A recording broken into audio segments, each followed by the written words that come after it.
Hi guys, welcome back to next talks videos channel.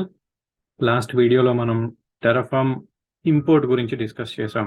Already ఒకవేళ infrastructure Azure portal నుంచి కానీ power shell నుంచి కానీ డిప్లాయ్ అయితే ఆ ఇన్ఫ్రాస్ట్రక్చర్కి సంబంధించిన ఇన్ఫర్మేషన్ని టెరాఫామ్ స్టేట్ ఫైల్లోకి ఎలా ఇంపోర్ట్ చేసుకోవాలనే టాపిక్ ఆ వీడియోలో మనం డిస్కస్ చేసాం. Very important topic.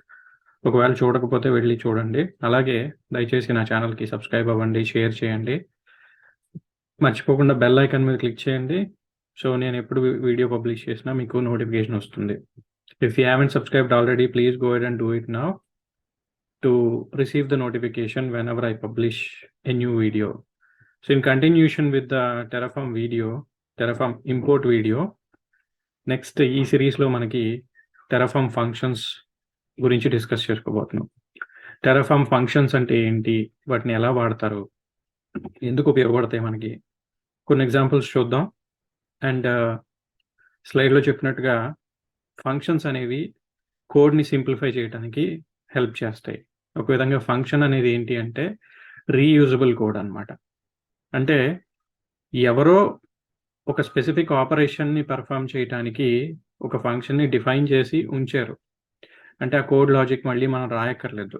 సపోజ్ ఒక క్యాలిక్యులేటర్ అనేటువంటి ప్రోగ్రామ్ ఉంటే అందులో ఎడిషన్ అనేది ఒక ఫంక్షన్, సబ్ట్రాక్షన్ అనేది ఒక ఫంక్షన్, మల్టిప్లికేషన్ అనేది ఒక ఫంక్షన్, డివిజన్ అనేది ఇంకొక ఫంక్షన్. సో ఈ function specific to that particular operation ఏం జరగాలి అనేది ఆ ఫంక్షన్లో ఉండే కోడ్లో రాసేసి ఉంచుతారు. సో ఆల్రెడీ ఫంక్షన్ డిఫైన్ చేశారు కాబట్టి మనం ఆ ఫంక్షన్ని మన కోడ్లో వాడుకుంటే సరిపోతుంది. అంటే అది ఏదైతే చెయ్యాలని ఆ ఫంక్షన్లో డిఫైన్ చేశారో ఆ యాక్టివిటీ పర్ఫామ్ చేసి ఇచ్చేస్తుంది ఆ ఫంక్షన్ మనకి. అలాగే టెరాఫామ్లో కూడా కొన్ని బిల్ట్ ఇన్ ఫంక్షన్స్ ఉంటాయి. అవి అడ్వాన్స్డ్ కాన్సెప్ట్సే. ఇన్ఫ్యాక్ట్ చాలా బిల్ట్ ఇన్ ఫంక్షన్స్ ఉంటాయి. మనం వాటిని కనుక ఎఫిషియెంట్గా వాడుకోగలిగితే కోడ్ని చాలా సింప్లిఫై చేసుకోవచ్చు.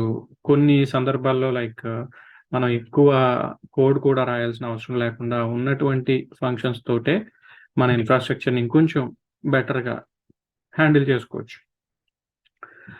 ప్రీవియస్ వీడియోస్లో మనం రీసోర్సెస్ గురించి, వేరియబుల్స్ గురించి, ప్రొవైడర్స్ గురించి, అలాగే మాడ్యూల్స్ గురించి, స్టేట్ ఫైల్ గురించి, అలా రకరకాల కాంపోనెంట్స్ అన్నిటి గురించి డిస్కస్ చేసాం. ఒకవేళ మీరు ఇదే ఫస్ట్ వీడియో అయితే కనుక please go ahead and look at the playlist. అన్ని వీడియోస్ కూడా మీకు కనిపిస్తాయి.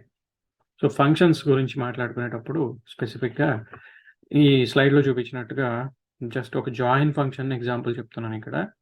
ఈ జాయిన్ ఫంక్షన్ మనకి ఏం చేస్తుందంటే మనం వేరియబుల్లో స్టోర్ చేసుకున్న ఒక ప్రిఫిక్స్ని మనం ఎక్కడైనా సేమ్ నేమింగ్ కన్వెన్షన్ ఫాలో అవ్వాలి అనుకుంటే ప్రతి రిసోర్స్కి ఆ ప్రిఫిక్స్తో పాటు అడిషనల్ స్ట్రింగ్ని యాడ్ చేస్తే అది ఏం చేస్తుందంటే ఒక ఫుల్ ఫ్లెడ్జ్డ్ స్ట్రింగ్ని ఫామ్ చేస్తుంది. ఆ ఫామ్ చేసిన స్ట్రింగ్ని మనం రీసోర్స్కి నేమ్గా వాడుకోవచ్చు.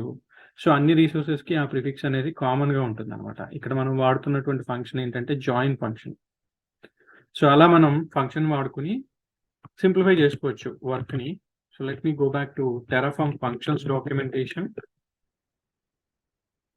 ఇందులో మనకి వీళ్ళు చెప్పినట్టుగా there are so many built in functions. ఆ ఫంక్షన్స్ని వాళ్ళు కేటగరైజ్ చేశారు. ఒకవేళ న్యూమరికల్ ఆపరేషన్స్ చేయాలి అంటే కనుక ఈ న్యూమరిక్ ఫంక్షన్స్ని వాడుకోవచ్చు. అలాగే ఒకవేళ స్ట్రింగ్స్ తోటి అంటే పదాలతోటి వర్కౌట్ చేయాలి అంటే కనుక ఇందులో నేను ఇందాక స్లైడ్లో చూపించిన జాయిన్ ఫంక్షన్ ఉంది. అలాగే లోవర్ ఫంక్షన్, అప్పర్ ఫంక్షన్, తర్వాత రీప్లేస్ ఫంక్షన్, ఇలాంటివి ఫార్మేట్ ఫంక్షన్, ఇలాంటివి చాలా మనకి హెల్ప్ చేస్తాయి. స్ప్లిట్, ఇవన్నీ కూడా. ఇవే కాకుండా మనకి ఇంకా అదర్ ఫంక్షన్స్ కూడా ఉన్నాయి. Collection functions, encoding functions, file system functions, and date and time functions, etcetera.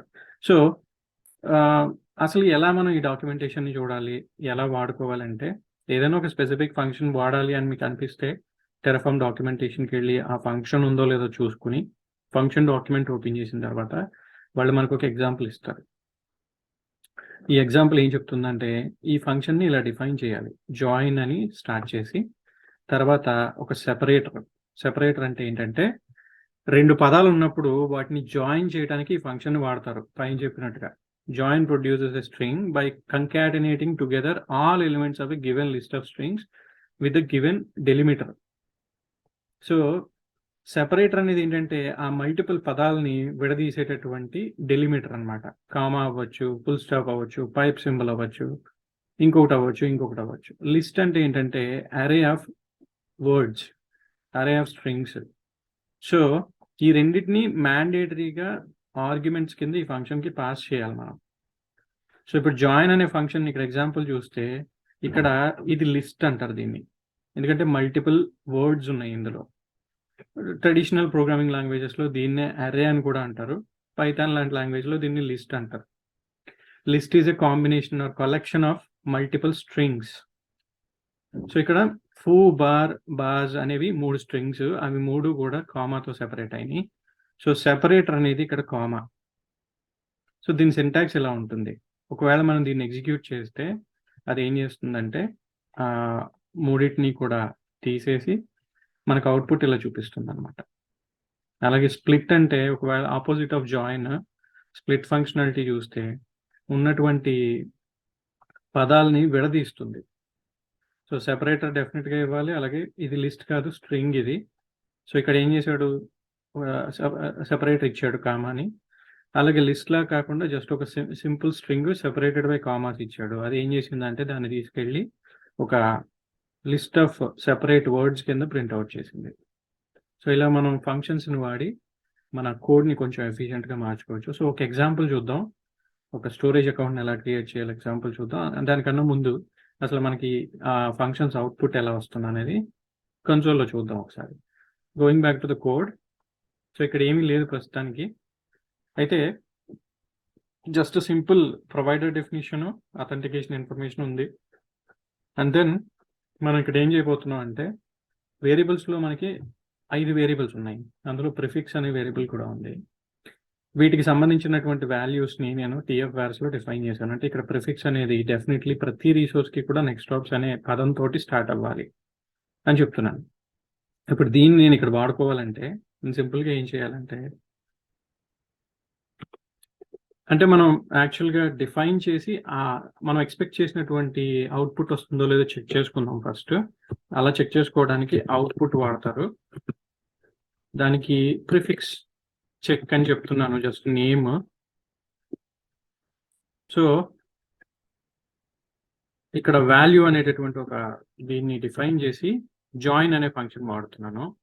Curly brackets open చేశాను. ఫస్ట్ సెపరేటర్ నాకేం అక్కర్లేదు, కామా అక్కర్లేదు, ఏం అక్కర్లేదు. I'm giving 2 strings here. First string is my variable. Interpolation తోటి ఆ వేర్ డాట్ ప్రిఫిక్స్ అనే దాన్ని నేను ఇక్కడ మెన్షన్ చేస్తున్నాను. సెకండ్ స్ట్రింగ్ వచ్చేసరికి ఇక్కడ RG01 అని ఇస్తున్నాను. ఇప్పుడు నేను ఏం చేయబోతున్నాను అంటే యాక్చువల్గా నేను చెక్ చేసుకుంటున్నా నేను ఇచ్చినటువంటి ప్రిఫిక్స్ ప్లస్ నేను ఇచ్చిన ఒక ర్యాండమ్ క్యారెక్టర్స్ కలిసి ఒక పదం కింద నాకు ప్రింట్అవుట్ అవుతున్నాయా లేదా అనేది నేను చెక్ చేసుకోవాలి. సో వచ్చిన వాల్యూని నేను నా రీసోర్స్ గ్రూప్కి నేమ్ కింద వాడుకుంటాను అవసరమైతే. అలాగే స్టోరేజ్ అకౌంట్కి వాడుకోవచ్చు, మనం ఏదైనా చేయొచ్చు. సో దీన్ని మనం చెక్ చేద్దాం. జస్ట్ ఫంక్షన్ని మాత్రం చెక్ చేద్దాం. యాజ్ ఇట్ ఈస్గా అంతా ఉంది, ప్రొవైడర్ ఇన్ఫర్మేషన్ అంతా ఉంది. జస్ట్ అవుట్పుట్ ఒకటే డిఫైన్ చేశాను మీకు ఈ కాన్సెప్ట్ అర్థం అవడం కోసం అంతే. So going back to console, ఇక్కడికి వచ్చి టెరాఫామ్ ఇనిట్ ఫస్ట్, తర్వాత టెరాఫామ్ ప్లాన్ రన్ చేస్తే ప్రాపర్ అవుట్పుట్ చూపించాలి. మనం అవుట్పుట్స్ డిఫైన్ చేసాం కాబట్టి అక్కడ ఏదైతే డిఫైన్ చేసామో ఆ అవుట్పుట్ అనేది ఇక్కడ కనిపించాలి. సో టెరాఫామ్ ప్లాన్ అండి, ఇది ఏం చేయదు, ఈ పర్టికులర్ కోడ్ ఏమి డిప్లాయ్ చేయదు. మనం డిఫైన్ చేసిన ఫంక్షన్ డెఫినేషన్ ఏదైతే ఉందో అది కరెక్ట్గా అవుట్పుట్ ఇస్తుందో లేదో, ఏం అవుట్పుట్ ఇస్తుందో అనేది చూసుకోవడానికి. సో టెరాఫామ్ ప్లాన్ అంటున్నాను. కోడ్ని రీడ్ చేసి అక్కడ మనం డిఫైన్ చేసినటువంటి ఆ వాల్యూకి యాక్చువల్గా ఏం వస్తుందో అవుట్పుట్ అనేది ఇక్కడ చూపించింది. ఇప్పుడు జాయిన్ అనేటటువంటి ఫంక్షన్ని వాడితే వేరియబుల్స్లో ప్రిఫిక్స్ అనే వేరియబుల్లో ఉన్న వాల్యూని తీసుకున్నాను. తర్వాత RG01 అనేది నేను ర్యాండమ్గా యాడ్ చేశాను. ఆ రెండింటిని కలిపి నాకు ఒక సింగిల్ వర్డ్ కింద జాయిన్ ఫంక్షన్ అవుట్పుట్ చూపించింది. ఇప్పుడు దీన్ని నేను తీసుకెళ్ళి డెఫినెట్లీ నా రీసోర్స్ గ్రూప్కి వాడుకోవచ్చు కదా. అలాగే కొన్ని సందర్భాల్లో మనకి స్టోరేజ్ అకౌంట్ ఉంటుంది ఫర్ ఎగ్జాంపుల్, దానికి ఇలాగ అప్పర్ క్యారెక్టర్స్ ఇస్తే యాక్సెప్ట్ చేయదు, క్యాపిటల్ లెటర్స్ ఇస్తే యాక్సెప్ట్ చేయదు. సో ఇప్పుడు దీన్ని మనం ఏం చేయాలంటే స్మాల్ లెటర్స్లోకి మార్చుకోవాలి. Go back to documentation. If there is any function related to string which takes care of changing it to lower case. So lower అనే ఫంక్షన్ ఏం చేస్తుందంటే ఇలా క్యాపిటల్ లెటర్స్లో ఉండే వాటిని స్మాల్ లెటర్స్లోకి మారుస్తుంది అనమాట. సో దాన్ని ఇప్పుడు చూస్తే మనం ఇక్కడ మనం ఏం చేయొచ్చు అంటే ఈ మొత్తం ఫంక్షన్ని తీసుకెళ్ళి ఇంకొక ఫంక్షన్కి ఇన్పుట్ కింద పాస్ చేయొచ్చు. లోవర్ అని చెప్పి ఒక బ్రాకెట్ ఓపెన్ చేసి చివరి ఇంకొక బ్రాకెట్ పెట్టి జస్ట్ సేవ్ చేసి go back to the console, terraform init if necessary, terraform plan. So ఇప్పుడు ఇది ఏం చేసింది, ఇంతకుముందు అవుట్పుట్ ఇది నెక్స్టాప్స్ RG01, ఇందులో N capital, O capital, RG కూడా క్యాపిటల్సే. ఇది వచ్చేసరికి లోవర్ అని ఎప్పుడైతే యాడ్ చేసామో ఫంక్షన్ని సింపుల్గా అది ఏం చేసిందంటే నెక్స్టాప్స్ RG01 అని సింపుల్ లోవర్ కేసులో చూపించింది. దీన్ని మనం వాడుకుందాం ఒక ఎగ్జాంపుల్కి సింపుల్గా. So let's go and create a storage account with this approach and see how it actually helps us. So Azure RM storage account documentation, simple storage account ఒకటి క్రియేట్ చేద్దాం. మనకి రీసోర్స్ గ్రూప్ కావాలి, స్టోరేజ్ అకౌంట్ కావాలి. So let me copy this code, paste it here. ఇప్పుడు నాకు నా resource group name వచ్చేసరికి new RG అంటున్నాను. ఇది కోడ్ బ్లాక్ నేమ్, ఇది దీని గురించి వరి అవ్వద్దు. సో ఇక్కడ ఏదైతే నేను డిఫైన్ చేసుకున్నానో ఈ ఫంక్షన్ తీసుకొచ్చి ఇక్కడ పెట్టుకోవచ్చు కదా. Obviously I can do it here because నాకు ఆల్రెడీ అవుట్పుట్ తెలుసు ఏమొస్తుంది అనేది. సో దాన్ని బట్టి నేను ఇక్కడ ఆ ప్రిఫిక్స్ని తీసుకుంటున్నాను, RG1 అంటున్నాను. తర్వాత లొకేషన్ వచ్చేసరికి I'm going to use east US as the location. Maybe దాన్ని కూడా మనం దాన్ని మార్చడానికి ఉండదులే, ప్రిఫిక్స్ దానికి యాడ్ చేయడానికి ఉండదు ఆబ్వియస్లీ, ఎందుకంటే అది pre defined value. Storage account definitely new storage account. ఇక్కడ మనం ఏం చేయాలి, మనం సేమ్ ఇది ఏదైతే ఉందో దీన్ని తీసుకొద్దాం. ఇక్కడ లోవర్ ఫంక్షన్ కూడా వాడుతున్నాను ఆబ్వియస్లీ, అండ్ RG1 కాకుండా SA1 అంటున్నాను, క్యాపిటల్ SA పెడుతున్నాను, 01 అంటున్నాను. దీనికి వచ్చేసరికి ఇక్కడికి మార్చుకోవాలి references, new RG.name and of course new RG.location, ఎందుకంటే మన స్టోరేజ్ అకౌంట్కి resource group location, resource group name pass చేస్తున్నాం.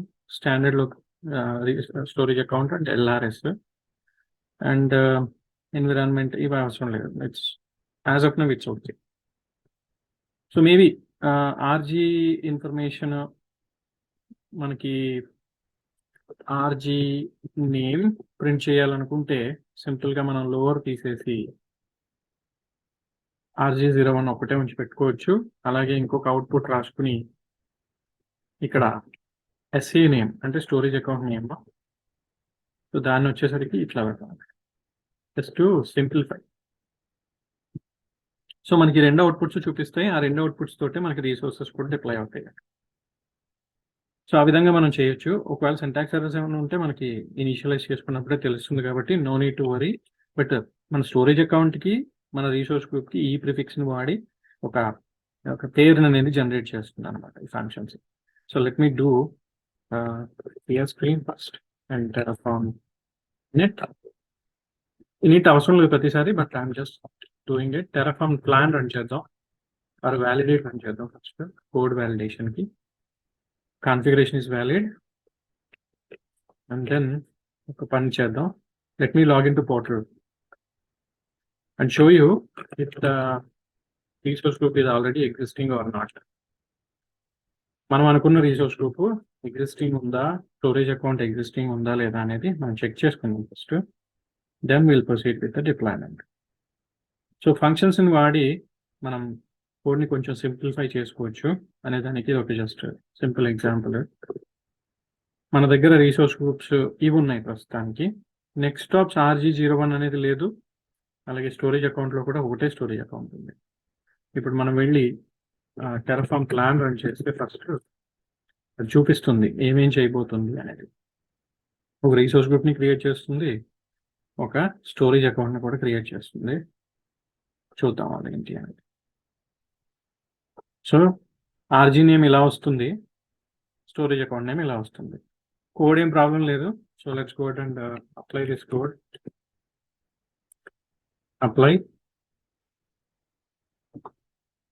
అప్లై చేస్తే మనకి ఒక రిసోర్స్ గ్రూప్ అండ్ ఒక స్టోరేజ్ అకౌంట్ అనేది క్రియేట్ అవుతుంది. సో ఎస్ ఇస్తున్నాను ఇక్కడ. అండ్ దెన్ ఇవి డిప్లాయ్ అవుతాయి పోర్టల్లో డిప్లాయ్ అయిన తర్వాత మనకి ఆ వాల్యూస్ తోటి ఆ రిసోర్స్ గ్రూప్ అండ్ ఆ స్టోరేజ్ అకౌంట్ అనేది కనిపించడం జరుగుతుంది అనమాట.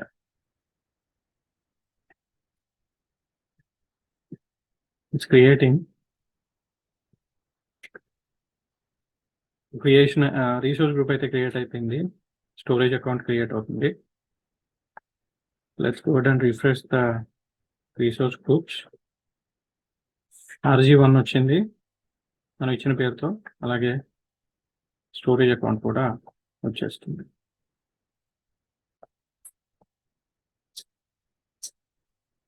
Two resources added and 0 change to 0 అది మన స్టోరేజ్ అకౌంట్ కూడా యాడ్ అయిపోయింది.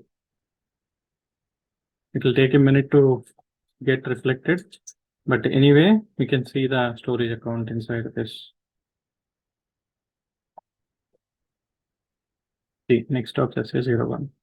So ఇలా మనం functions ని యూస్ చేసి things ని ఈజీగా హ్యాండిల్ చేయొచ్చు. Hope you like this video and thank you so much for watching.